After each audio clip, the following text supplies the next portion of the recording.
താൻ എവിടേക്കായി നോക്കണേ? താന്റെ പൊട്ടം കളിക്കുക. ഞാൻ തന്നെ വിളിച്ചത്.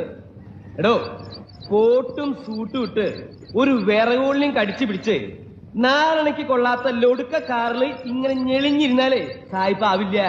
നിന്നൊന്ന് ഞാൻ ശരിയാക്കി തരടാ. എടാ മുരട്ട് കാളെ, സുപ്രീം കോടതിയിൽ നിന്ന് വിളിക്കാൻ തുടങ്ങിയതല്ലേ നീ എന്റെ തന്തയ്ക്ക്? ഇത്രയും നാള് ഞാനത് കേട്ടതേ എന്റെ ഗതികേട് കൊണ്ടാ. ഏത് പേട്ടയ്ക്കും കാശുണ്ടായ ഏത് പാവപ്പെട്ടവന് തന്തയ്ക്ക് വിളിക്കാം. 35 കൊല്ലം താൻ എന്നെ തെറി വിളിച്ചില്ലേ? ആ തെറിയൊക്കെ ഞാനിപ്പൊ തന്നെ വിളിച്ചിരിക്കണു. എന്ത് അടിച്ച് നിന്റെ മൂന്തയുടെ ഷേപ്പ് ഞാൻ മാറ്റും. താൻ എന്താ വിചാരിച്ചേ? ജീവിതകാലം മുഴുവൻ തന്റെ ചെരുപ്പ് നോക്കി ഞാനിവിടെ കഴിയുന്നു വിചാരിച്ചോ? വേലക്കാരോട് എങ്ങനെ പെരുമാറണം എന്നുള്ളത് ഞാൻ തനിക്ക് കാണിച്ചു തരാം.